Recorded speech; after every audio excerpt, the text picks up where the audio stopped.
Hi everyone, just a quick video to show you how I go about sowing my seeds, and this is just a quick video because I didn't get a chance to do it in the last video, a bit too windy.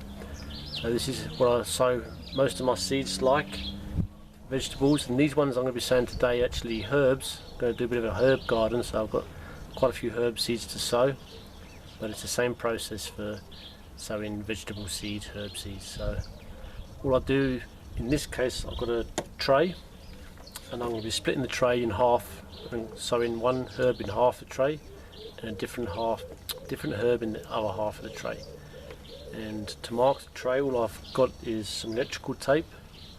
I'll just stick a little piece of electrical tape on one half and on the other half, and just write what's herbs in this side and what herbs in this side.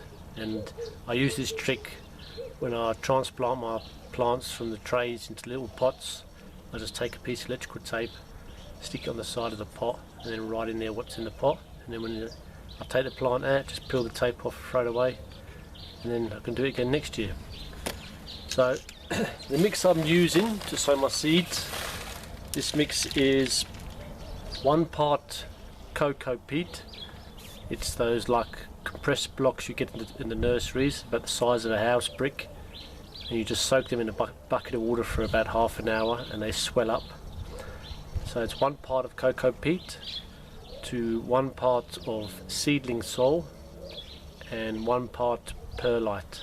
And perlite is this small little white granules, and you can see them there, the little white bits, and that just helps with drainage. The peat helps retain the moisture so they don't dry out so quick, but the perlite just helps so they don't get too waterlogged. Seedlings and seeds don't like to be soaking wet. They want it damp, but they don't want to be sopping wet. So the cocoa peat will help retain the moisture, but the perlite will let excess water drain through. So all I do is just fill up the tray, fill the tray right to the top, and I just level it out, flush with the top of the tray, and then just firm it down slightly. Just not too much, don't want to compact it, leave it airy enough so that the little seedlings don't struggle to get their roots through. And then I'm just going to split the tray in half with this marker from there, and then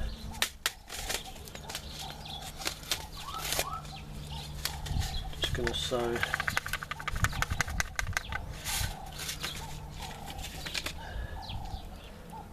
seeds on one side. This is actually dill, so make sure I'm putting the right side of the tray. Don't need too many. And then in the other half, this is creeping thyme.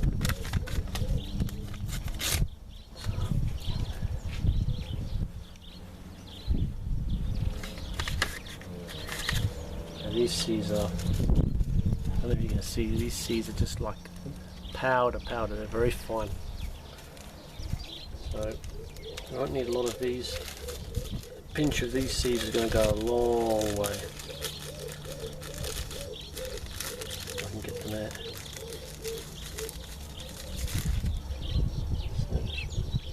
So sprinkle them over this half of the tray. Now what I like to do, especially for very fine seeds like this thyme, is I generally cover them with vermiculite. Also helps hold onto the moisture. So this half I'll cover with vermiculite, and then this half I'll just cover with a little bit of soil. These seeds are a lot bigger.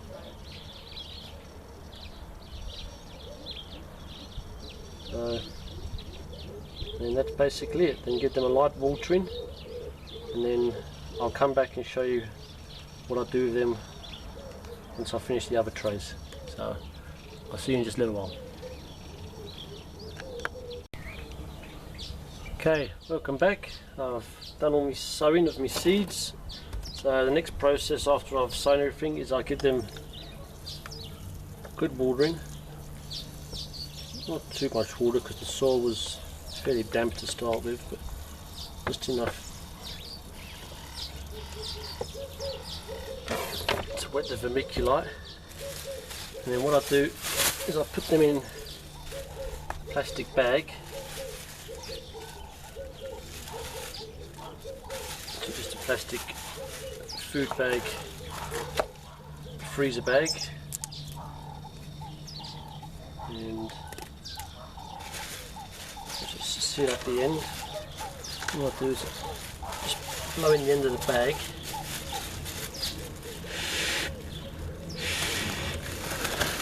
And just twist it over and tie up the end. And then that'll help keep in the moisture. And as soon as they germinate, as soon as the first sign that any of them start to come through, I'll take them straight out the bag and they go outside in the garden. I've got an area down in the vegetable garden with a little bit of shade cloth just to give them a little bit of protection from the sun. But they'll go inside in the house now until they germinate, and as soon as they come through, they'll come out of the bag and straight into the garden. So that's basically how I sow my seeds. Apart from maybe very big seeds like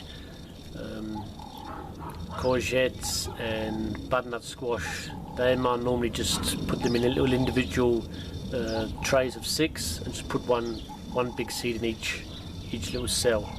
But most of my seeds I sow in trays, and yeah, that's how I've been doing it for a while, and it seems to work fine for me. So that's all for now. Thanks for watching, and if you'd like to subscribe, please click the subscribe button and click the little bell icon and you'll be notified every time a video goes up. Okay, thanks for watching.